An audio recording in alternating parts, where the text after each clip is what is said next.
Hello, everyone. You're listening to Angel Nears, the podcast. Angel Nears is a Silicon Valley community for startup builders where experienced operators share their firsthand knowledge on how to build and scale startups. I'm your host, Oleg Kujakov, and our guest today is Joseph Melika, founder and CEO of Inspective, an end-to-end security solution that continuously identifies security vulnerabilities and provides security assurance to customers of rapidly growing tech companies. Today, we're going to talk with Joseph about his journey as a techie, an entrepreneur, and the nuances of the crowdsourced application security. But before we get into that, Joseph, welcome to the show. Thank you. Thank you for Yeah, having me. thanks for joining. Excited to hear more about you and learn about you. So, to get us started, why don't you just tell us a little bit about yourself and how you got started in security? Sure. So, my name is Joseph Melika, the founder and CEO of Inspective, and how I got into security. It all started when I was a teenager in the mid 90s. I dabbled in security. Back in the mid 90s, AOL was the king of internet providers. The free 100-hour CDs in every magazine fold. I got my hands on a couple of those and ended up kind of figuring out the way around the 100-hour thing. So, I sent them an email, let them know about it. They were very nice to me, and they actually ended up hiring me on board to continue finding security vulnerabilities for them. So that's how I started. Oh, that's funny. How long were, or maybe you can't disclose this, but how long were you, how long between finding the security vulnerability and letting them know elapsed? Oh boy, you're gonna get me in hot waters here, but it wasn't long. Let's just say I was honest. I let them know about it right away. I may have extended beyond 100 hours after that, but I told them right away. And yeah, they actually. It took a little while to kind of convince them that I was a nice guy. Just came across something bad, that I wasn't a malicious actor, and yeah, we ended up working together for a few months after that. Yeah, that's awesome. Cool. So tell us a little bit about your background in startups. I know you've worked at several. So yeah, tell us about your journey to from then at AOL to today. Sure. So that was, as I mentioned, kind of teenager, kind of dabbling around. Ended up having the consultancy gig out of that. Went to college, got into computer science, I got into IT, worked in infrastructure, building infrastructure from the ground up for different startups. A couple of successful ones, a couple no successful, not very successful ones, but you get the mix of both. And honestly, I just fell in love with startups, just the idea of building something from scratch. In 2010, I ended up working for Apple's advertising network, where I built out their security practice worldwide.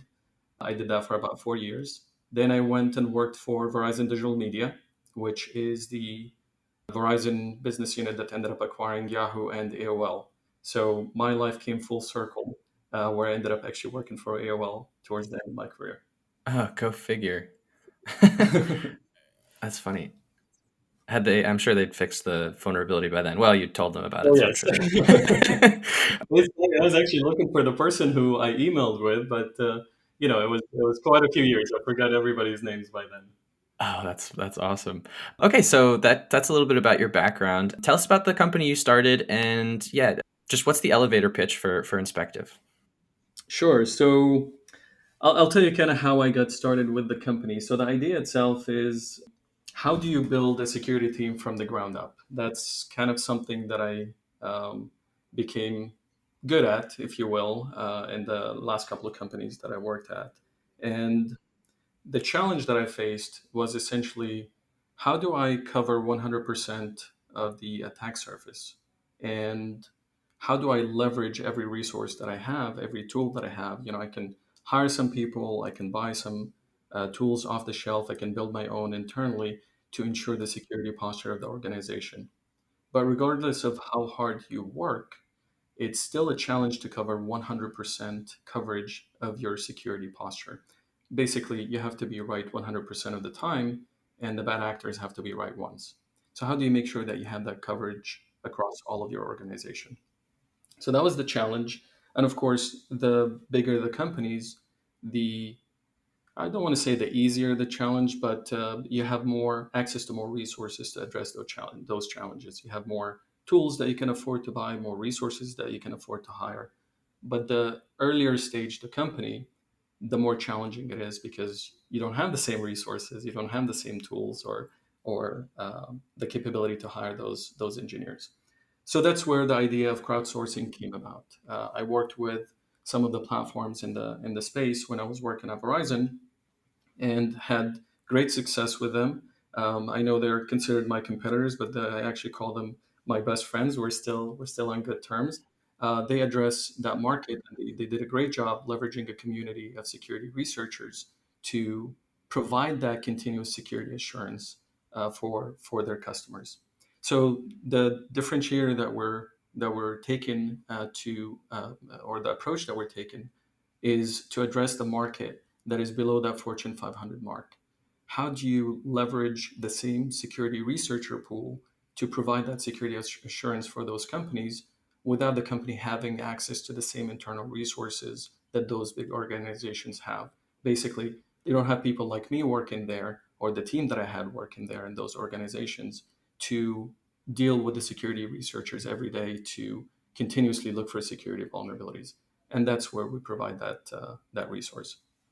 Can you keep talking just about like how you like your day to day as a security, your responsibility being the security of your product? You mentioned like large companies, they probably have more access points, more places for people to attack just because they're larger, and then Mhm. smaller companies are smaller, so they have less to cover, I guess, when you talk about a surface of vulnerability, but they don't have those large resources. As you're approaching security, working in it, I imagine some of the work is preventative, and then some of the work is, fixing things that are broken. So, can you talk about what the job looks like and how you approach it as a full time security worker? Sure, sure. So to kind of be clear, the vulnerabilities exist everywhere. Big companies, small companies, everybody's going to have those vulnerabilities. And it's not a fault of the engineers building the applications. It's really because of the difficulty to maintain that security posture and keeping up with every single different possible scenario that could compromise your application. So let's kind of look at it from a different angle. I am a developer. I'm building an application that does X, Y, and Z. We know that probably my boss and the entire organization is pushing us to release that feature, right? That's what we're going to go to market with. That's what we have to release as soon as possible. So as an engineer, my focus, I'm heads down trying to release that feature. Who is looking through that feature to ensure that there are no security issues that exist today as I release that feature? Who's testing every single possible scenario that could compromise the data behind my application? That's one question. Two, what happens as time goes by? Let's say we did do static code analysis or any of these different tools that confirm the security posture of that feature before we released it. And it's all good as of right now. And now it's out in the wild. It's either on people's mobile phones if it's a mobile application, or it's out there on the web if it's a web based application. But that feature is out there being touched by the end user. What happens to the dependencies inside that application that could become compromised down the road? They're not, they don't have anything to do with the feature I just released. It's just the feature that I just released uses a library that now became compromised. Who is keeping track of all these different libraries that are part of that source code and ensuring that they are any attack scenario is vetted and every testing is actually taken into consideration and patched on time? So a perfect example for that one is the Equifax breach. We all know the story of the Equifax breach because of um, the reporting that was done on it. But basically, they knew that a certain third party library that they were using, which was the Apache Struts, was vulnerable. They needed to patch it. Everyone knew that it needed to be patched. The team internally knew that they should patch it. They began the process of patching it, but it caused an outage in their staging environment. The developers, of course, pushed back on the patching because that would set them back if they have to leave the feature that they were working on to go patch the technical debt. So the decision was made to postpone the patching because that would just delay their release. That delay caused the breach to happen. It was from the time the announcement was made, I believe it was 3 months later that the breach happened. So that's the challenge. Who's keeping an eye on that? Of course, there are different scenarios that I don't need to go into details, but as you can imagine, it's not just one person's fault. It's not just one system's fault. It's just so many different possibilities that can compromise the application. And frankly, that's where a community of crowdsourced model can come into play. You don't have to hire a team internally that can look at every single application and every single library that you're using. Of course, there are tools out there that can do portions of that and very niche products that can focus on one of these areas. But if you think about it, every single possible scenario to compromise your application, you can't possibly hire someone or a team internally that is going to be scalable and efficient to look after all of this. That's where the community of security researchers out there can help you a lot because they will keep an eye on your application. If they find something, they discover a vulnerability or compromise, they're going to come identify it in your application, report it to you. You will compensate them for that. They're going to go around and go back and try to find additional security vulnerabilities. While now you know where the issue is, you've identified it, you know what you need to do, and then you can proceed with patching it. Yeah, I want to get back to kind of crowdsourced security, but as you're going through the job of security, I was just sort of marveled at like how big of a kind of mental model or this surface area or this security area, just how vast that attack surface, that area it must be, right? You have to really, well, it's like it's impossible to imagine, right? And it kind of lends itself to this crowdsourced security model, right? Because one individual can't possibly imagine all of the various vulnerabilities, or even your product is must be a constantly evolving kind of thing that's using libraries from other places that are also evolving, sometimes deprecating. So it's just a vast thing to keep track of. So can you talk about some of the advantages of this crowdsourced security model, and just start like, what is it, again, one more time, and why do you think it's a better model for security than some others? Sure, sure. But actually, I want to touch on what you just said about how vast it is.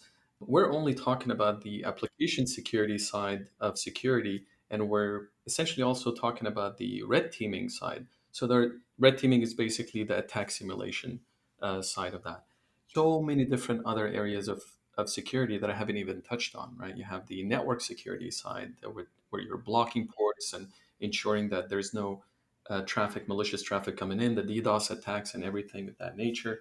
And then, of course, you have the blue team, which is more on the defense side, the security operations center, which monitors every single um, um, log entry that comes in, that basically you can correlate them to each other and identify a suspicious activity and then respond to it accordingly. And then, of course, you have compliance. Security is very big. That's the challenge. And the more you get to the 10,000 foot view to look at it, the more kind of challenging it seems. But honestly, if you zoom in and you start addressing one sector at a time and applying the right strategy towards addressing one sector at a time, and not just focus it on one, but take a holistic approach to security, you're going to have much better success. That's why I always recommend to companies not to think of security as compliance only, because they're not the same thing. Compliance is one element of security, but it doesn't ensure security. It gives you compliance reporting. But anyway, that's another conversation for another discussion. Let me answer your question about kind of the crowdsourcing model of this. There's really two sides to it, and we're talking about the company, the customer side of it. So as a company, again, I want to ensure the security posture of my environment. And I have my application out there on my end user's mobile device, or it's out there on the web, and everyone is out there logging into it and interacting with the data that I have behind that application. So a crowdsourced model is basically these experts, these specialists in security who know how to find security vulnerabilities, sometimes in even their own little deep expertise area. Like this one is really good at SQL injection, that one is cross-site script, and I can get very geeky here and talk about each one of those in detail, but I'll spare you all that. But each one of those, you get the experts who really know how to find every single possible attack scenario and payload that they can apply to your application to compromise the data behind it. So those individuals, again, if you think about it, if I get that expert to work for me full time, it's they're going to be super helpful for a short period of time. And then what do they do after that? That's not the generalist that you need within your organization as a full time employee. You want to leverage them when there is an issue. You want to get them excited to find security vulnerabilities in your systems that pertain to their expertise. So, use an example of generalists versus specialists. So, you would go to your family practice doctor for just your overall security, your overall health, just to kind of maintain good health, right? Your annual checkup and things like that. But once you have something that requires specialties, then that's when you go to a specialist. That's when you want to go address a specific problem with your body, right? Same thing goes with security. I shouldn't hire these people internally full time because I have a vast security attack surface, as we discussed, that person is going to be really good at one small subset of that, but is not going to be as successful in everything else. So it's kind of not a setup for success. In a crowdsource model, they're able to come work on your application, find the security vulnerabilities that they're really good at, and maybe challenge themselves in areas where they've really never got a chance to work on these types of vulnerabilities. So they start exploring and teach themselves in there. When they identify something, they're going to report it to you. And if it's valid and you accept it, you reward them for it. Now they go back and they find different vulnerabilities, maybe in your application, or go move on to a different customer, a different application, and find those vulnerabilities there. So now it's a win win. From a company standpoint, you just leverage that expert for the deep expertise that he or she has in that area, in that domain, so that they can provide you with that security vulnerability report that now you can move on and start remediating it and start addressing the issue. While on the flip side, that same person got to work with you. That person could be on the other side of the world. He or she may not have ever had a chance to actually work for your big organization, big tech company here in LA or San Francisco or in the US or any other part of the world that is outside of their geographic region that traditionally they wouldn't have access to go work for in a traditional kind of employer-employee relationship. So now with this crowdsource model, they're able to work for you and all the other companies that could leverage their expertise. Yeah, it's such an interesting model, and I think it really lends itself to security, right? I don't think in engineering or sales, I don't know if there's as much of a need to immediately bring in an expert right away, right? A lot of the ways you build sales and engineering and other teams is you bring in people that can grow into kind of these expert level positions. But when it comes to security, like you want the expert immediately, right? And maybe most of the work needs to be done up front. Whereas in those other departments, it's ongoing. The work never ends, right? You're always building a new feature. You're always trying to close another deal. So it's kind of this inverse need that almost sounds kind of like consulting or something. You know, you bring someone in to do a job and you build a relationship that way. Yeah, no, no, you actually you hit the nail on the head there because you mentioned sales and engineering. Let's just say software development in this case. It's it's kind of different because in order to become a successful salesperson for an organization or a developer for an organization, you need domain expertise in that area, and that is acquired mostly from that company itself. So if you onboard a developer, he or she is going to need to be trained on your code base, exactly what you're building and the feature set and all of that. They need to really familiarize themselves with your code base for probably a couple of months before they start producing and becoming productive in their area. So that ramp up is an acquired trained skill that they have to gain within your organization to become successful. Similarly, also on the sales side. But from a security researcher standpoint, their domain expertise is not in your code base or any proprietary information within your organization, like your sales material, your pitch, and on the developer side from code base, it's about the usability of your product. So if I can interact with your application, if I know your application, plus I know how to test for certain vulnerabilities, combining those two, I can start working on your application becoming productive. And what I mean by that is on the first part is that interaction with your application, it's really user experience, right? Companies work very, very hard and they make a huge investment in the UX of their product so that an end user doesn't need any training. Once I give you an application to download on your mobile app, most of the time a 3-year-old grabs the mobile phone and they can play the game. They know exactly how to interact with it. So they make it simple enough where the interaction is not a skill that would take a long time to acquire, like a software developer would need for your code base or a salesperson for with your sales material.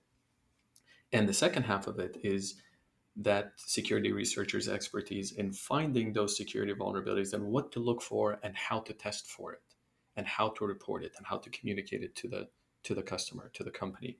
So combining those two, the first one, again, it's a very short ramp. As long as I understand how your application works, as long as I know where your private data that you would be interested in protecting lives. So basically, if it's a financial app. It's your financial data. If it's CMS, for example, is going to be your customer data, your PII, things like that. As long as I understand where the mechanics are, where the crown jewels are, then I know what to look for. And because I have my skill set of finding these vulnerabilities within an input field, within an API call, within this type of technology or that type of framework, I can combine those two pretty quickly. So it's a very unique environment for that crowdsource model where someone can come in and essentially within hours, they can start reporting vulnerabilities. So one thing that at Inspective that we take pride in is when we onboard a new customer, typically it's within 24 to 48 hours that they start receiving vulnerabilities from us. Because our security researchers, the second that they see a new customer that has been onboarded, they get excited. It's a fresh new application to test and find vulnerabilities on. So it's fun for them. This is an opportunity to start identifying vulnerabilities. That's what they're here for. So then they jump on, they figure out the application, they know exactly what, okay, it's a financial app, here's the data, I get it. Now let me go ahead and try my skills. Let me try my scripts that I wrote. And when they find something, they start reporting. So that's how it works. That's so interesting and unique, right? Because, like we said, with the other departments, the value lies in kind of learning what's under the hood and learning kind of the nuances of the product you're building, the engineering stack or the sales deck. Exactly. Whereas with security, your expertise lies outside, like you mentioned, and you can almost get to work right away, right? You just need to Exactly. understand what you're looking for, and then you could start hunting for it. I also imagine there's not a lot of these super technical experts, not the generalists, but the specialists who really focus on one thing. And this crowdsource model gives them the opportunity to get working right away for multiple companies at once. I imagine if you're doing this, you're doing it for multiple people, or at least you have that option. So this crowdsource model is very interesting. So we've kind of mentioned some of the things that drive this crowdsourced security model. Are there any other key factors that kind of drive this? Are there any other competing models? I guess like building your own team internally, which we've kind of talked about. Yeah, what are some of the things that drive the popularity of crowdsourced security? Sure. So it's not possible to replicate a team like that internally because it's inefficient to hire a team internally to do that. A lot of companies do hire a red team internally. They do hire pen testers internally, and they still use the crowdsourced model to complement their internal team. Of course, not every company can afford that, and not every company should make that investment. But even those who do will leverage crowdsourced model. For example, Google. Google was the company I believe that coined the term bug bounty. I believe it was 2010 to 2012. I can't remember the exact date, but that's when they encouraged the community to report security vulnerabilities and said, if you report a bug, we'll give you a bounty. And of course, it took a little bit of time for that community to really believe that this is legit and you're not going to report me to the Interpol or the FBI once I report something. And, then they tried it, and sure enough, Google paid them and put a Hall of Fame up and put their name up there and started promoting them as experts in the space. And that encouraged people to really start applying that skill that traditionally people, there is a taboo about being a security researcher. The word hacker is, it has a negative connotation to it, even though a lot of security experts would really argue against using it in a negative sense because they believe hacker is a positive term. It's bad actors that are the ones that are doing, all the negative things. But yeah, back to those companies, they're the ones that still they have their best of the best working internally. They have a great security team internally, yet they spun up that community of bug bounty hunters, to go report security vulnerability to them, in addition to what they are able to find internally through the internal team that they have. Very interesting. What are some of the various solutions deployed by crowdsourced security vendors today? So, in general, I would say there are a couple of solutions that complement the crowdsource model. I truly believe that there is nothing that will replace the crowdsource model. And the challenge right now is how a company can adopt a, a platform like that and make it successful. How do you encourage the security community to feed you all this information, and you have a process internally to intake all of that information as it comes in and reward those researchers fairly and in a streamlined way. So the challenge is really about how to adopt it correctly and how to implement it in a streamlined way internally, as opposed to being replaced by other products. Now, there are other complementary systems and products out there, and services out there, like, for example, a pen test. Penetration testing, or pen test for short, is typically and traditionally something that companies do once a year for compliance. It's really not that vastly different from the crowdsource model. You're asking a third party to come and perform a testing on your application, and for the purpose of getting a report that says that this third party auditor performed the test, and here is the output of that test. Here are the 10, 15, 20 vulnerabilities discovered, and here are the criteria, severity for each one, and here are the actions that we took internally. Typically, you would take that output and you'll give it to your auditor for whatever compliance framework that you're pursuing, and that would get you certified.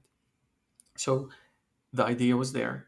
They have been implemented in the past, and they still do, or they still are to this day, but for the purpose of compliance. The challenge with that is it's a one-time test once a year, and it is done by one person or a small group of people, let's say. We talked about the generalists versus the experts. Let's say that small group of individuals who are performing the test are experts. Each one of them is an expert in his or her own domain.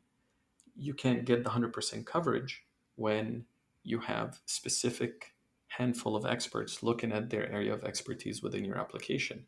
There are bound to be gaps in the areas that you're looking for.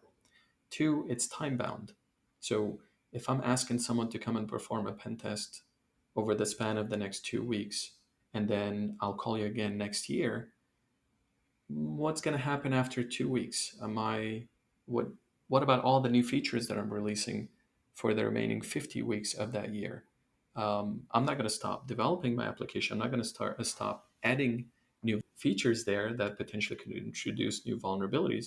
So who's going to be looking after that moving forward for that remainder of the time? Those are the challenges that come with just using a pen test as the only security assurance tool that you have, or using compliance in general as the only security assurance tool that you have. So it's complementary, gets you the compliance aspect, but it does not give you the overall security posture and security assurance. And then if we look at third party tools that we can implement, there are so many great ones out there. But again, they're so specialized in their own area. So we have products, that can look at your open ports, your dynamic code testing, basically um, uh, scripts that run on your external application and identify red flags that could potentially be a risk. They take a little bit of time to implement and fine tune, and the output of it, a lot of times, is actually more time consuming to process everything and eliminate all the false positives out of it in order for you to find the needle in the haystack of actually beneficial vulnerabilities or beneficial data about vulnerabilities that you should address immediately. So that resource intensity that you have to apply to it just to get it cleaned up and identify exactly what you need to do becomes a challenge for an organization. And the output for that also falls traditionally under compliance.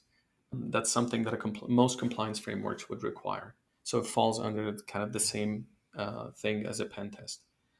Those two, again, one is one person or individuals that will come in once a year. You still have the gap in time, you have the gap in skill set, unfortunately, and then you have the other tools that are looking for the same exact thing over and over and over again. There is no new creativity, new perspective looking at the application. It's just if this port opened up today and it wasn't open yesterday, I'm going to give you a red flag. If this is looks like a potential risk, I'm going to give you a red flag. You can go ahead and say, I don't want to see this one again. Or I'm going to go ahead and fix it. That's a very static approach to security. Again, all of those are complementary, but the crowdsource model, that human being that can look at your application, interact with the data, and figure out, wait a minute, I see this. If I try this, I'm going to get that. Or that thing that I read about on a blog post from another person that talks about this specific vulnerability. Let me go try it on your application. And there we go. I found a new vulnerability that you're going to benefit from. Yeah, well, thanks for breaking that down. We're about halfway through here, so let's move on to talking about your company, Inspective. What's the story behind starting your company? You have a background in startups. Why did you decide to start a startup yourself? Sure. So I've always wanted to do it again. So I mentioned early on in my career, after my adventure with AOL, I made some money out of that and ended up actually starting my own voice over IP company with my brother in the late '90s, back in the VoIP boom. We had a modest success out of that. And again, I just fell in love with the idea of startups, and I wanted to keep doing it. But I didn't feel like I was ready to do it again as a solo entrepreneur or as a founder. So I joined founding teams with great ideas to kind of become one of their early or first hire to help them build a company. As I mentioned, a couple of successes. One was sold to Ericsson, another one was sold to Viacom. So that was fun. I wanted to find the right opportunity. And to be honest with you, I just felt like I was not ready. Went to business school, I majored in entrepreneurship. Like this is what I wanted to do. I just never found the idea that I felt so compelled to go start until I came across the crowdsourcing model of security through working with Verizon. That's when I recognized there is a huge opportunity here. It's still early stage. It's something that there is a lot of attraction to, and so far it seemed like it was only accessible by large corporations, big companies, Tesla, Uber, Starbucks, Google, Facebook. All those organizations have implemented bug bounty in one way or another. What happens to the earlier stage companies? The challenge that I saw in that sector of the market is there are two main barrier to entry. One is the financial unpredictability of the model, where basically I pay a subscription to the platform that facilitates and brokers the relationship with the researchers. But then every time there is a security vulnerability that is exposed, I have to pay that researcher a sum of money that is a compensation for that finding. How much should I budget for that?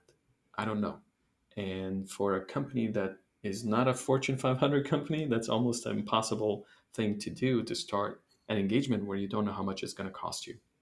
Now, there are some ideas there that you can do, but really, if I want it to be running nonstop and I want to find every single security vulnerability using that community nonstop, I have to set a blank check, or I have to over budget for it, which is almost impossible for that market.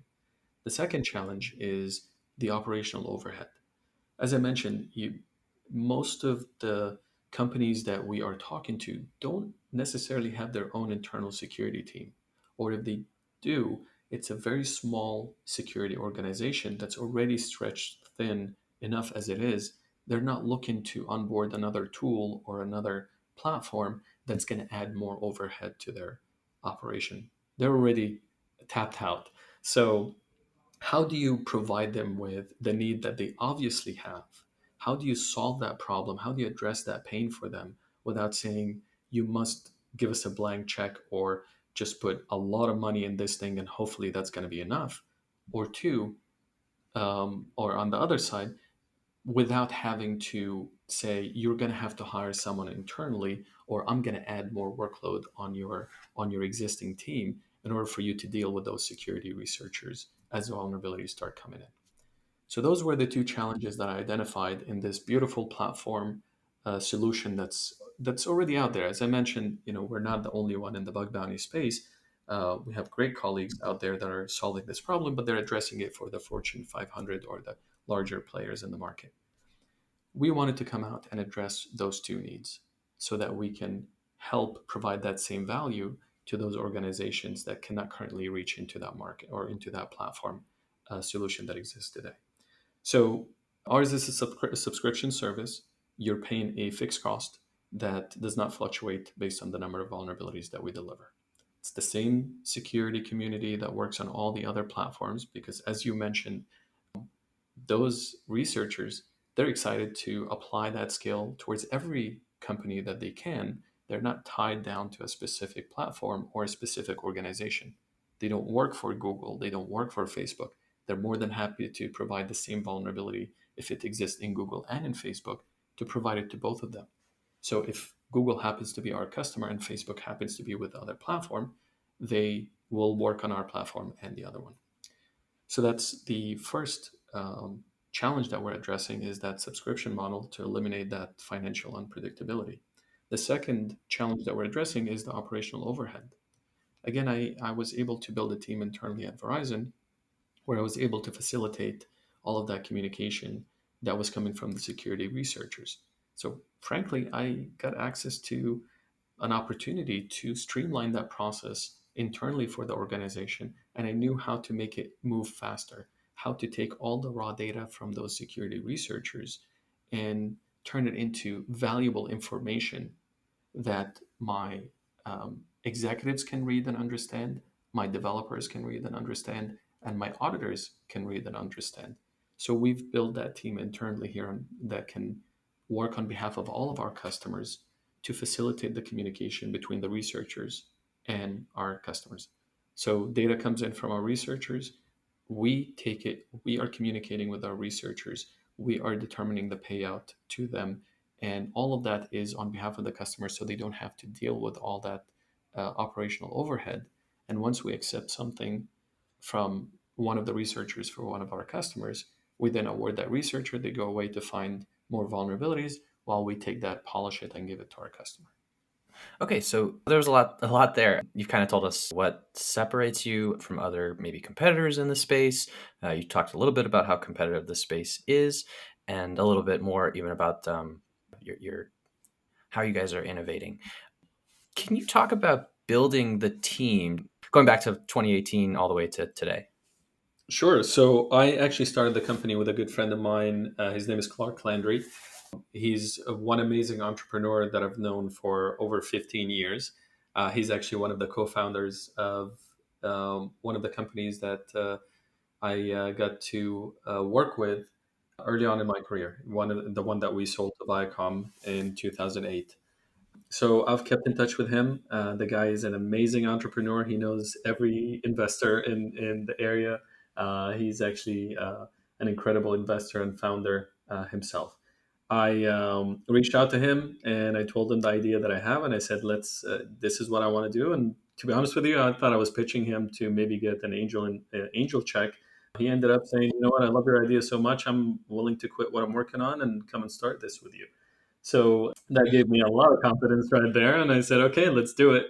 So we started, of course, we set it up in a way that was more beneficial for both of us. As a founder guy, he's able to start companies. He loves kind of the early stage, the day one, the first gear, as we call it, of a company. So he was uh, great enough to give me the first 2 years of the company to kind of partner with me to take it to where we were in 2020, early 2020. That's where we kind of were ready to go to market.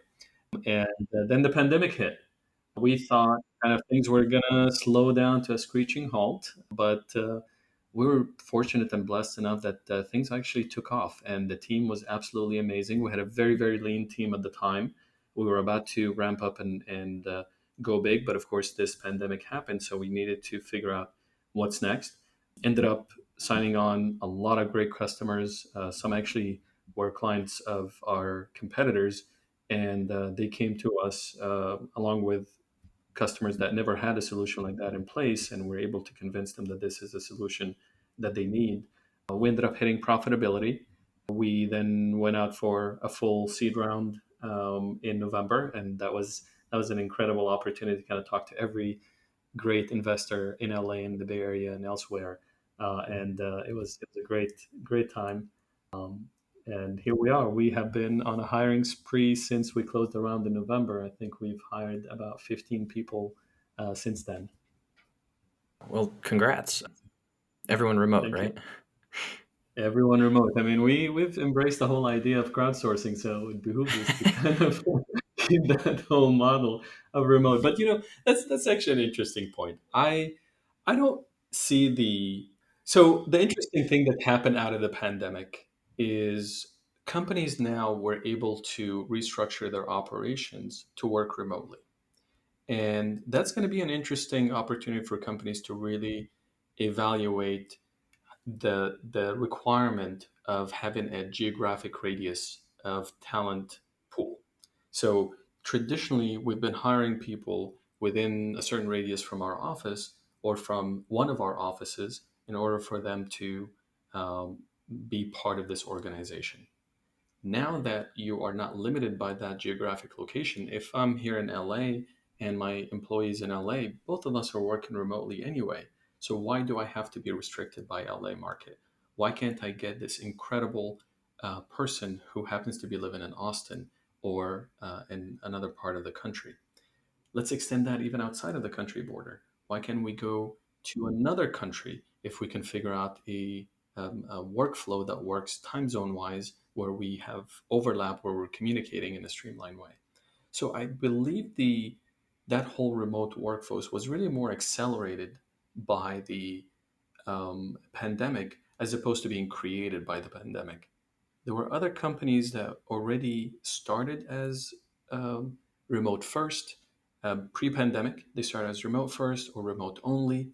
But now I see most companies are embracing this. Now the question is going to be, how much of that workforce do we want to bring back into the office? And should we really look into that old traditional model and reapplying it now post-pandemic? Which brings me to the whole idea of crowdsource model. The same talent pool that you're looking at for that security researcher community, I no longer have to look for a security researcher who happens to be living in LA because he or she has to come to my office. I can now have someone who's on the other side of the world in Europe, Asia, Middle East, or India. That's now the talent pool becomes more global, which is really the essence of our organization. Okay, so you might not be looking to bring people back into the office anytime soon. This model seems to be working out for you. Congratulations on your successes this past year. It sounds like you guys are growing really fast. What are some of the biggest challenges ahead of you that you still need to address as an organization? That is an interesting question. From a market standpoint, it's the challenge of building the product fast enough to keep with the demand. So we have two customers essentially. We have the paying customer, we have the organizations that are seeking security through the community, and we have the security researchers. Both of them we consider our customers, even though one is paying and the other one gets paid. but they are our customers. So being able to maintain that velocity of delivering the features for both sides of that marketplace is key for us, which of course is one of the reasons why we are accelerating our hiring process and hiring really fast at this point. The other side is really taking that 10,000-foot view and putting on my customer hat, having been that customer for 20 years myself, looking at the market itself and saying, as a security practitioner, what do I need? It's not the what we provide, it's why we provide it. Why would a company need us? Do they need us to check a compliance box? Are they using our product just so that they can have the report of all the vulnerabilities so that they can pass it on to an auditor that will give them a compliance check? Is it for their internal engineers who are looking at our vulnerabilities that we're reporting to them and they're actioning them and remediating them? Or is it for the executive at that organization who is seeking a high level overview of the security posture of the organization? I just want to know, are we good? And is there something wrong? Like that kind of C level overview of the organization. Each one of those buyer persona, if you will, has their own feature set that would be required in our platform. So, understanding what the market needs and understanding why a buyer would come in and say, I like Inspective, this is going to solve my pain. What is that pain? And addressing that specifically head on instead of falling kind of for the natural tendency of trying to build a product that I personally believe in, that I think is going to solve my problem or would have solved my problem in my past lives, but really understanding what the market is asking for. That every customer that we have today and every prospect that we're talking to, why would they sign up with us? Why would they not sign up with us today?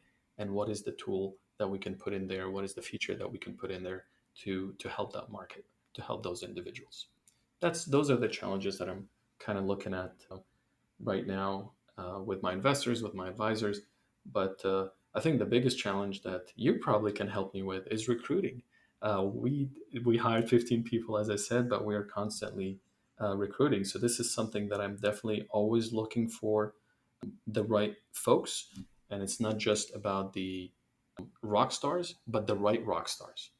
There are a lot of rock stars out there, and I'd love to have all of them working here. But I'm looking for the right rock stars who want to apply their skill, their unique talent, and their unique skill towards a company at this stage in this market, so we can have fun together. Yeah, that's a great thought. I usually save this till the end of the episode, but since we're here, if you're listening, if someone's listening and they want to reach out because this was an interesting topic to them, what's the best way to reach you and maybe learn more about Inspective? Sure. So we are inspective.com, inspectiv.com. You can email me directly, joseph at inspective.com. Thank you. Okay, so let's wrap this up. I got one more question. I think you mentioned a subscription model because you don't want to sign over a blank check, and that your kind of subscription model is the way that you're catering to these businesses outside of the Fortune 500. So can you talk about the decision, how you charge, or what went into that kind of thinking? Sure. So the pricing model itself is a specific dollar amount that is multiplied by the number of applications that you have. So most companies would have a single application, right? You're an e-commerce platform, and you have the www.yourcompany.com as your application, or you could be a mobile gaming publisher and you have multiple games that you're publishing and you're maintaining the security of. So now it would be the multiple of those products. That's the pricing model that we have. It does not fluctuate again when the with the number of vulnerabilities that come in. So I know a lot of questions have been asked either by prospective clients or even by my investors is how do you make sure that you don't run out of money? And what happens if we start costing you as a customer, if we start costing you more than we're paying you? The interesting thing here is every time there is a vulnerability that comes in for one of our customers, it becomes part of our arsenal of finding security vulnerabilities. We become better at what we do. So when a vulnerability comes in from customer X, that is something that our team becomes better at understanding, and understanding the risk of that specific vulnerability that can apply to other customers within our platform. So you immediately, the second a company signs on board, comes on board, they gain that network effect of all the security vulnerabilities that we have already come across so far, in addition to what we are going to find that are unique to you, that could potentially help other customers that we have or future customers that we will have. Very interesting. Yeah, that's awesome. Okay, so we're kind of almost out of time here. Just last question from me. This has been a fantastic interview. I want to make sure that we have 100% coverage on all the topics we should have covered. So maybe what's the most important topic or question or item related to crowdsourced security models that I did not ask today? Is there anything you think is worth mentioning before we get out of here? Well, you did a great job asking all the questions on that model, and I really appreciate it. No, it's been a lot of fun being on your podcast. Really enjoyed it, and thanks for inviting me on. Okay, well then, then we have perfect coverage, and I feel very secure in getting out of here. We're gonna end the show there. Thank you.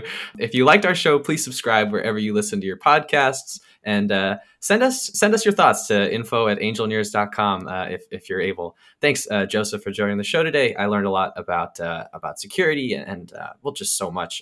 So thank you for coming on and sharing your story with us and the listeners. Thank you, Oleg. Thank you for having me.